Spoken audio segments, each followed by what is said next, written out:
स्वागत है आप सभी का। आपके साथ मैं हूं कंचन डोगरा और आइए आपको बड़ी खबर बताते हैं इस समय की। कथावाचक देवकीनंदन ठाकुर ने एक बड़ा बयान दिया है। उन्होंने कहा है कि जब तक सनातन बोर्ड नहीं बनेगा तब तक हिंदू सुरक्षित नहीं हो सकता। उन्होंने कहा है कि मौन रहकर आने वाली पीढ़ी को बंदी नहीं बनाया जा सकता है, मंदिरों को कैदखानों में नहीं छोड़ा जा सकता है। देवकीनंदन ठाकुर ने कहा है कि किसी भी सनातनी को मौन नहीं रहना चाहिए, क्योंकि पहले मौन रहे तो पाकिस्तान बन गया, फिर बांग्लादेश बन गया, अब मौन रहेंगे तो भारत के टुकड़े हो जाएंगे। वहीं देवकीनंदन ठाकुर रामभद्राचार्य के बयान पर टिप्पणी से बचते नजर आए हैं। एक बार सुनिए आप देवकीनंदन ठाकुर को। सनातन की सुरक्षा का विषय है, ये तो अभी भी हम असुरक्षित हैं। अगर आज हम इन पे बात करना बंद कर देंगे और काम करना बंद कर देंगे तो आने वाली पीढ़ी तो बंदी हो जाएगी। तो हम आने वाली पीढ़ी को बंदी नहीं बना सकते, अपने मंदिरों को ऐसे कैद खाने में नहीं छोड़ सकते। कृष्ण शिव मेरी आत्मा है। तो मुझे लगता है कि जब तक मथुरा में मंदिर न बन जाए, जब तक काशी में मंदिर न बन जाए, जब तक सनातन बोर्ड नहीं बन जाए, तब तक हम किसी भी सनातनी को मौन नहीं रहना चाहिए। हम लोग मौन थे तो पाकिस्तान बन गया, हम लोग मौन थे तो बांग्लादेश बन गया, अब और मौन रहेंगे तो इस हिंदुस्तान के भी टुकड़े होंगे। तो इसलिए मौन तो नहीं रहना है, अपने अधिकार के लिए लड़ेंगे, अपने अधिकार की बात करेंगे, और अधिकार की बात करेंगे तो ही अधिकार मिलेंगे। सनातन बोर्ड चाहिए, कृष्ण भूमि चाहिए, काशी विश्वनाथ चाहिए। वो हमारे बड़े हैं और बड़ों की बात पर हम लोगों को राइट्स नहीं। हमारे संस्कार, हमारा कल्चर ये है कि हम लोग उनके किसी भी बयान पर हम टिप्पणी नहीं कर सकते, और मैं स्वयं, मेरे लिए वो आदरणीय है, तो मैं इसलिए उनके बयान पर टिप्पणी नहीं करूंगा। प्रयागराज महाकुंभ की अब बात करेंगे, जहां पर योगी सरकार की ओर से महाकुंभ की ब्रांडिंग के लिए जगह जगह पर होर्डिंग्स और पोस्टर्स लगाने का काम शुरू हो चुका है। महाकुंभ में लगी एक होर्डिंग चर्चा का विषय बनी हुई है। होर्डिंग आप देख रहे हैं आपके टेलीविजन स्क्रीन पर, डरेंगे तो मरेंगे। जगत गुरु रामानंदाचार्य नरेंद्राचार्य की तरफ से ये होर्डिंग लगाए गए हैं। होर्डिंग में लिखा हुआ है डरेंगे तो मरेंगे। होर्डिंग के बैकग्राउंड में बंद मुट्ठी वाली तस्वीर का शेडो दिया हुआ है। तस्वीर आप देख सकते हैं आपके टेलीविजन स्क्रीन पर। देखिए, इसके जरिए सनातन धर्मियों को एकजुट होने की अपील की जा रही है। संगम जाने वाले मार्ग त्रिवेणी रोड चौराहे पर ये होर्डिंग लगाए गए हैं। सीएम योगी और पीएम मोदी ने जो नारा दिया था उसी को लेकर ये होर्डिंग तैयार किया गया। उसी की तर्ज पर सनातनियों को एकजुट होने का इस होर्डिंग के माध्यम से संदेश देने की कोशिश है। लोकसभा चुनाव के दौरान यूपी के सीएम योगी आदित्यनाथ का नारा बटोगे तो कटोगे और पीएम मोदी का नारा कि एक है तो सेफ है सुर्खियों में रहा, और इसका असर भी लोकसभा चुनाव में देखने को मिला। अब जबकि 13 जनवरी 2025 से संगम की धरती पर विश्व के सबसे बड़े धार्मिक और आध्यात्मिक मेले की शुरुआत होने जा रही है, ये सनातनियों का सबसे बड़ा समागम कहा जा रहा है। तो यहाँ पर भी कुछ ऐसे पोस्टर लगे हैं जिनकी यहाँ पर चर्चा हो रही है मेले में। ये संगम जाने वाला मार्ग है, इस मार्ग पर एक पोस्टर लगाया गया है, जगत गुरु रामानंदाचार्य नरेंद्राचार्य जगत गुरु रामानंदाचार्य दक्षिण पीठ नाड़ीज धाम की ओर से, और इसमें उनकी तस्वीर लगी है, और इसके साथ साथ प्रभु श्री राम की तस्वीर है, और यहाँ पर शंकराचार्य को इसमें दिखाया गया है, और इसमें लिखा गया है कि डरेंगे तो मरेंगे। यानी कि ये जो पोस्टर है वो चर्चाओं में है, और ये पोस्टर मेले में जगह जगह लगाए गए हैं, और इससे एक सनातन को एकजुटता का संदेश दिया जा रहा है। जिस तरह से पीएम मोदी ने कहा था एक है तो सेफ है, उसी तरह से सीएम योगी का बयान आया था लोकसभा चुनाव में कि बटेंगे तो कटेंगे, यानी कि सनातन को एकजुट होने की ज़रूरत है। और यहाँ पर लिखा है कि अगर डरेंगे तो मरेंगे, यानी कि एक नया नारा यहाँ पर महाकुंभ की धरती से दिया जा रहा है, और इस नारे को दे रहे हैं जगत गुरु रामानंदाचार्य नरेंद्राचार्य। ये जो है जगत गुरु रामानंदाचार्य दक्षिण पीठ नाड़ीज धाम के संत हैं, और इनके द्वारा ये जो पोस्टर हैं वो मेले में कई जगहों पर इस तरह से लगाए गए हैं, और इस पोस्टर की चर्चा भी हो रही है। इसके पीछे मकसद यही है कि सनातनी एकजुट हों, सनातन के समागम में जब आएँ तो यहाँ से एकजुटता का संदेश दें, और तमाम जो सनातन के खिलाफ साजिशें हो रही हैं उनका डटकर मुकाबला करेंगे। और इसका मतलब यही है कि अगर डरेंगे तो मरेंगे, अगर उन साजिशों का मुकाबला नहीं करेंगे तो निश्चित तौर पर उनके अस्तित्व पर संकट आएगा। यह संदेश देने की कोशिश इस पोस्टर के माध्यम से की गई है। सर्वेश दुबे, न्यूज़ 18 प्रयागराज। और आइए बढ़ते हैं आगे। संभल की खबर आपको बताते हैं, जहां पर मंदिरों और कुओं का सर्वे लगातार जारी है और आज भी एएसआई की टीम चंदौसी के लक्ष्मणगंज में मिली वाबड़ी वाली जगह पर यह टीम पहुंची है। एएसआई की तरफ से आज एक बार फिर से इस बावड़ी की जगह पर पहुंच के सर्वे किया गया है, बावड़ी का निरीक्षण किया गया है। कल भी संभल प्रशासन के साथ एएसआई की टीम ने बावड़ी का दौरा किया और कुछ फोटोज लिए, उसके अंदर की खुदाई में पत्थर जो निकले हैं वो देखे। बावड़ी की खुदाई में अब तक 10 सीढ़ियां नजर आई हैं, तो कुल मिलाकर अच्छी खासी बड़ी ये बावड़ी, जिसकी तस्वीर आप देखिए और एक जगह का नजारा ही पूरी तरह से बदल गया है।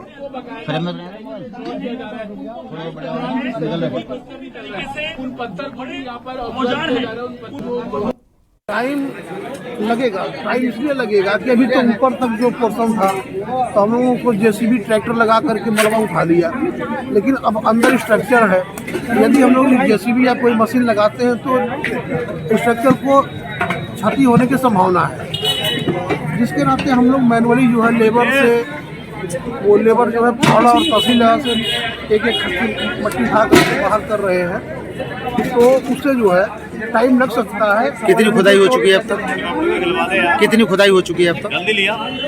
ये मुश्किल है ना, ये एरिया जो है कि अंदर दबा पड़ा है और मुझे लगता है कि इस तरीके से तो ये महीना भर ही लग सकता है इसकी खुदाई होने में। न्यूज़ 18 इंडिया के कैमरे पर आप देख रहे हैं उस पुरातत्व सर्वेक्षण विभाग की टीम को जो इस वक्त सर्वे कर रही है उस बावड़ी का, जिसे रानी सुरेंद्र बाला की बावड़ी कहा जाता है। कई साल पहले ये बावड़ी प्रकाश में आई थी, लेकिन उसके बाद बंद कर दिया गया था क्योंकि आसपास प्लॉटिंग हुई थी। उसके बाद आप एक बार फिर देखेंगे यहाँ पर पुरातत्व सर्वेक्षण विभाग की टीम पहुंची है और चंदौसी की इस बावड़ी में एक एक चीज को मापा जा रहा है।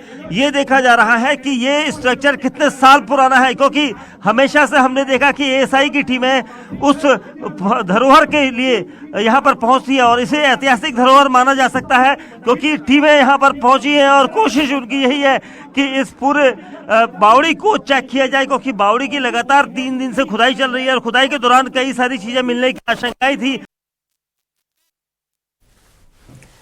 संभल के चंदौसी में मिली बावड़ी की चर्चा अब हर तरफ हो रही है, वो भी क्यों ना, क्योंकि अब से पहले ये चर्चा में आई ही नहीं थी बावड़ी। इस बावड़ी की गहराई 30 फीट मानी जा रही है। हालांकि अभी भी इसकी खुदाई का काम चल रहा है। ये बावड़ी और बड़ी हो सकती है, इसलिए खुदाई का काम लगातार जारी है। बावड़ी को रानी सुरेंद्र बाला की बावड़ी माना जाता है, जिसे कई साल पहले बंद कर दिया गया था।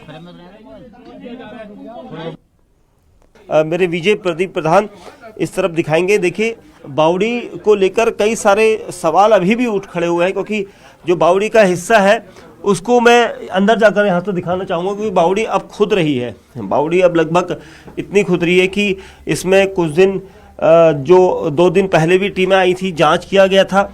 उसके बाद अब उन्होंने ये देखा है कि इस तरह से जो इसका स्ट्रक्चर है वो काफ़ी पुराना है, ऐसा लग रहा है जैसे सफाई की गई है। और ये सब इसलिए क्योंकि पिछले कई सालों से लोग इसमें खेलते आ रहे थे, लेकिन ये बताया गया कि उसके बाद उन्होंने इस बावड़ी में आना बंद कर दिया। और बावड़ी जो है ये काफ़ी इस वक्त चर्चा का विषय बनी हुई है।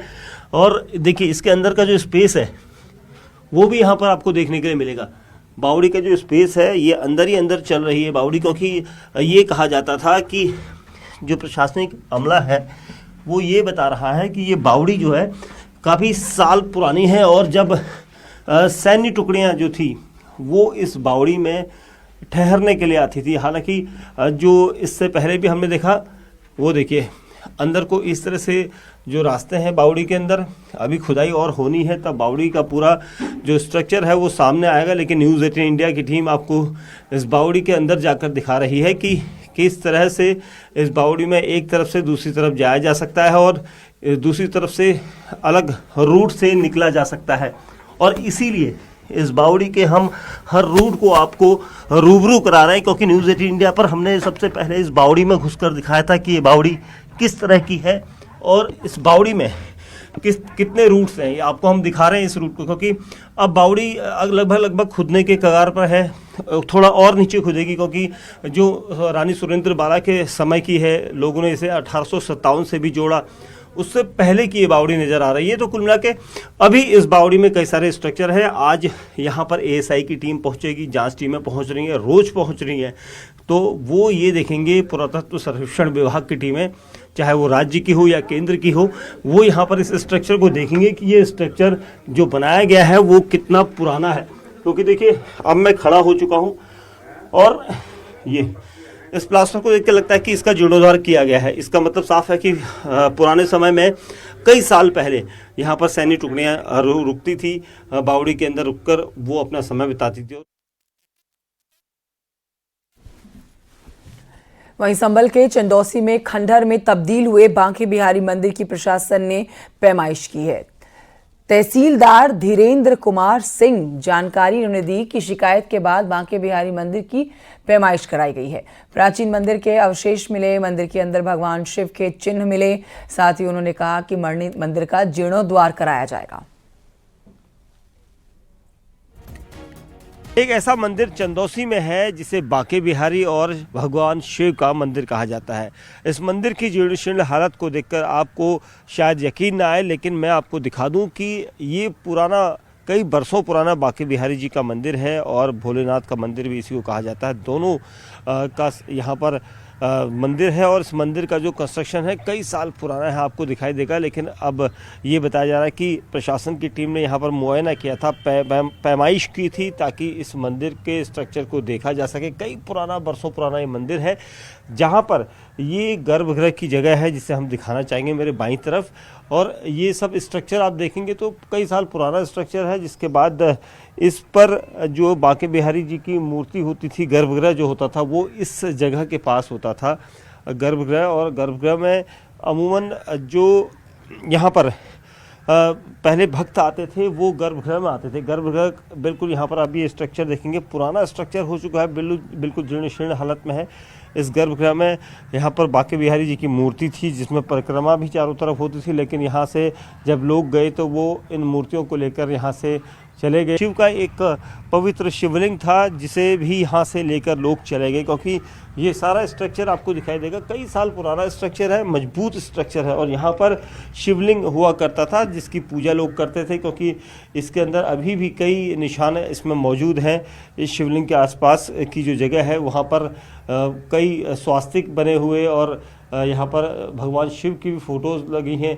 और जो पीछे ऊपर का जो गुंबद आपको दिखाई देगा, यहाँ पर दीवारों में आप देखेंगे यहाँ पर ये मूर्तियाँ जो है बिल्कुल फ़ोटोज़ लगी हुई हैं, भगवान शिव की फ़ोटोज़ लगी हुई हैं। और यहीं पर शिवलिंग था। लोगों ने जब यहाँ से ये लोग चले गए तो उन्होंने इस जगह से शिवलिंग और बांके बिहारी जी की मूर्तियों को हटाकर दूसरी जगह लेकर गए और वहाँ पर स्थापित किया। फ़िलहाल अब यहाँ पर का जो स्ट्रक्चर है इसको देखकर साफ नज़र आ रहा है कि कई साल पहले ये बंद हो गया। लेकिन कुछ लोगों का ये दावा था कि 2010 तक इस जगह पर पूजा पाठ होती थी, मंदिर में लोग आते थे जाते थे, लेकिन अब फ़िलहाल कोई नहीं आता। लेकिन जिस तरह से इस मंदिर का स्ट्रक्चर हमने आपको दिखाया है, वो स्ट्रक्चर देखने के बाद आपको खुद लग रहा होगा कि यहाँ पर किस तरह की स्थिति में उस दौरान इस मंदिर को छोड़ा गया। हालांकि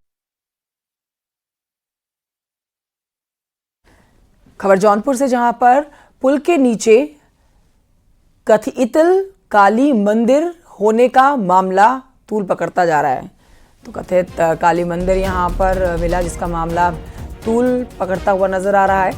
इस बीच शाहगंज के निषाद पार्टी के विधायक रमेश सिंह ने हिंदू संगठन की मांग का समर्थन करते हुए कहा है कि जो मंदिर मिल रहे हैं जिनको मुगलों और अंग्रेज़ों ने ध्वस्त कर दिया था या उनको बंद करवा दिया गया था या मस्जिद बना दी गई थी, यहाँ पर उन्होंने हिंदू संगठन की मांग का समर्थन किया। बता दें कि आज हिंदू संगठन के लोग शाही पुल के नीचे काली मंदिर होने का दावा करते हुए इसको तोड़ते हुए पुल की दीवार को तोड़ने की मांग कर रहे हैं।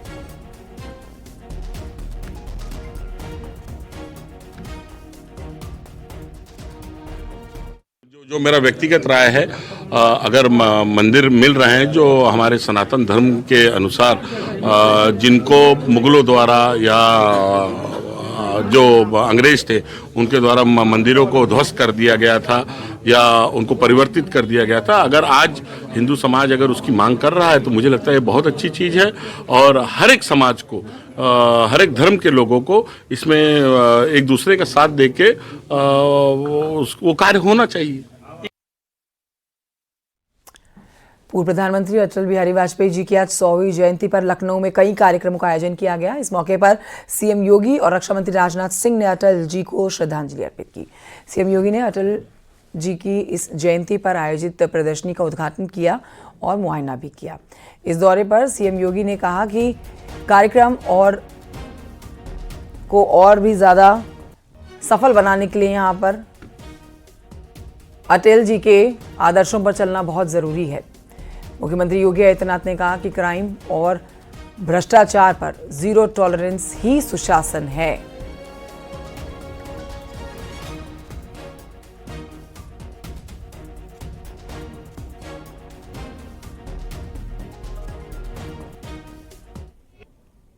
सुशासन के लिए सुरक्षा का भाव आवश्यक है। सुरक्षा का भाव बगैर जन सहभागिता के कभी संभव नहीं हो सकता और एक घर के अंदर से सुरक्षा का भाव पैदा करना होगा।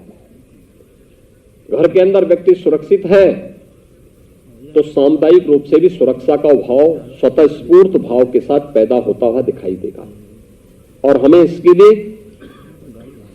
प्रशासन को, शासन को मजबूर करना होगा कि वह भी, और इसीलिए सर्वे अटल जी और आदरणीय प्रधानमंत्री जी से प्रेरणा प्राप्त करते हुए सरकार ने जीरो टॉलरेंस की नीति सुरक्षा के मुद्दे पर पहले दिन से रखी है, जिसके परिणाम आज हम सबके सामने हैं और सरकार इन मुद्दों को लेकर के निरंतर कार्य कर रही है।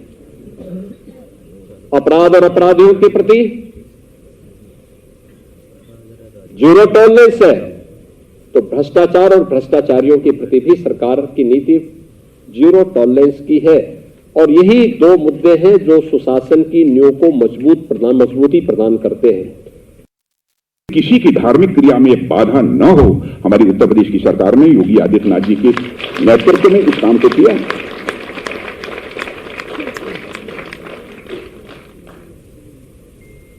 लोगों की न्यूनतम आवश्यकताएं पूरी हों। हमारे प्रधानमंत्री मोदी जी न्यूनतम आवश्यकताओं को पूरा करने के लिए 80 करोड़ लोगों को निःशुल्क राशन मुहैया करा रहे हैं।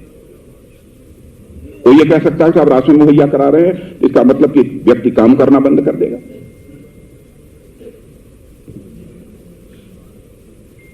जिसको काम करने का अवसर भी मिलना चाहिए वह भी मुहैया कराने का प्रयास हो रहा है। मैंने बहुत डिटेल में जाऊंगा तो घंटे 2 घंटे का भाषण होगा, उस डिटेल में नहीं जाना चाहता। मैं केवल एक ही बात रखना चाहता हूं। पिछले 8 वर्षों के अंदर ही भारत में 25 करोड़ लोग गरीबी रेखा के बाहर हुए हैं। ये कैसे हुए? लोगों की न्यूनतम आवश्यकताएं पूरी नहीं हुई हैं। लोगों की वित्तीय आवश्यकताएं यदि पूरी नहीं हुई हैं तो 25 करोड़ लोग गरीबी रेखा से बाहर कैसे हुए? यही गुड गवर्नेंस है। यही गुड गवर्नेंस है। इंद्रियों की आवश्यकता को पूरा करने के लिए धन चाहिए। मन की आवश्यकता को पूरा करने के लिए मान, सम्मान, स्वाभिमान चाहिए। तन की आवश्यकता को पूरा करने के लिए धन धान चाहिए। मन की आवश्यकता को पूरा करने के लिए मान, सम्मान, स्वाभिमान चाहिए। बुद्धि की आवश्यकता को पूरा करने के लिए ज्ञान चाहिए और आत्मा की आवश्यकता को पूरा करने के लिए भगवान चाहिए।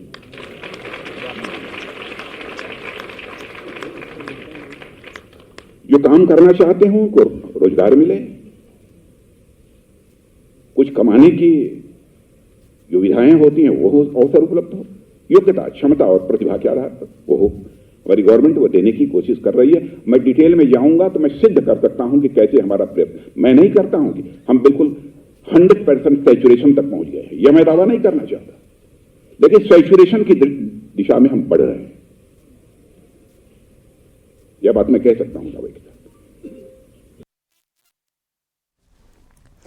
यूपी सरकार के पर्यटन मंत्री जयवीर सिंह ने कुंभ को लेकर अखिलेश के सवाल पर निशाना साधा और उन्होंने कहा कि अखिलेश यादव खुद आकर देखें, वो दिल से व्यवस्था की तारीफ ही करेंगे। राजनीति करना इस पर ठीक नहीं है। सुनिए। अखिलेश जी स्वयं आए, एक नहीं बार बार आए, अच्छा अनुभव मिलेगा और ईमानदारी से दिल से तारीफ करते हुए जाना। भले ही उनकी मजबूरियां राजनीतिक हों, 144 साल बाद ऐसा मौका आया है जब सबसे पुनीत योग में ये महाकुंभ का आयोजन है। अखिलेश जी इस पुनीत आयोजन का लाभ उठाइए। उत्तर प्रदेश की और देश की संस्कृति, सनातन परंपरा, आदर्श, मूल्य का दुनिया भर में बोलबाला हो, विश्व गुरु भारत बने। इस महापर्व पर अपने हाथ बटाइए, आइए वहाँ ऐसे आयोजन में भाग भी लीजिए। और ये छोटी छोटी हरकतें करना, इस तरह वीडियो डालना निश्चित रूप से आपको शोभा नहीं देता है। पूर्व प्रधानमंत्री अटल बिहारी वाजपेयी के जन्मदिन पर योगी अयोध्या में शीशे की भूल भुलैया का उद्घाटन किया गया है। विधायक वेद प्रकाश गुप्ता, मेयर और नगर आयुक्त ने इसका उद्घाटन किया है। राम पथ पर 3 करोड़ 80 लाख रुपए की लागत से 1400 स्क्वायर फीट में ये भूल भुलैया तैयार की गई है। हम आपको दिखा रहे हैं अंदर की तस्वीरें।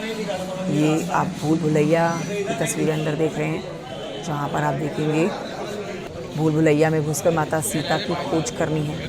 इसमें कई रास्ते हैं जो शीशे के बनाए गए हैं। इसमें जाने के लिए श्रद्धालुओं को टिकट लेनी होगी। अगर आप इसमें गुम हुए तो वहाँ मौजूद गाइड आपको गाइड करते हैं।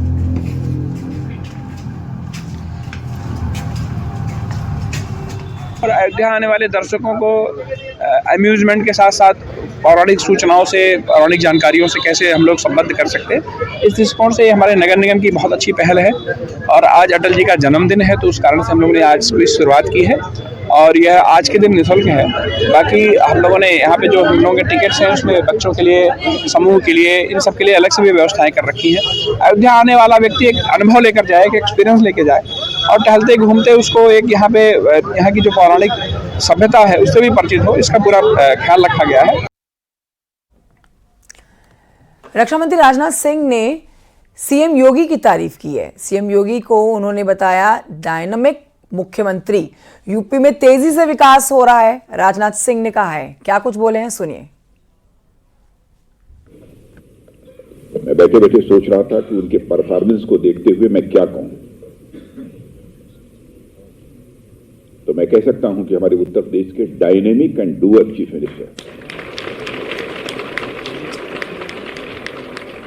लेकिन किसी की धार्मिक क्रिया में बाधा न हो, हमारी उत्तर प्रदेश की सरकार ने योगी आदित्यनाथ जी के नेतृत्व में इस काम को किया। कोई गुंडागर्दी न करे, कोई दहशत न पैदा करे, हर व्यक्ति अपने को भयमुक्त महसूस करे। क्या हमारी सरकार नहीं काम कर रही है? लॉ एंड ऑर्डर ये स्टेट सब्जेक्ट होता है, सेंट्रल सब्जेक्ट नहीं है। क्या आप ऐसा नहीं महसूस करते हैं कि हमारे मुख्यमंत्री इस दायित्व को बखूबी निभा रहे हैं?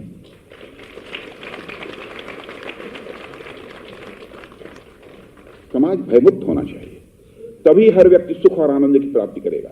मुझे खुशी है उत्तर प्रदेश में, और मित्रों मैं कहना चाहूंगा कि आप सबको बधाई देना चाहिए अपने मुख्यमंत्री को। इनके लीडरशिप में 4 करोड़ लोग गरीबी की रेखा के बाहर आए हैं। मुझे बतलाया गया है 4 करोड़ से अधिक गरीबों को पक्का मकान भी मिला है। और उत्तर प्रदेश की सरकार ने गरीबों को मकान देने के मामले में शायद सारे देश भर में पहला स्थान हासिल किया है। और यहाँ एक छोटे से ब्रेक के लिए रुक रहे हैं, कहीं मत जाइए, जल्द लौट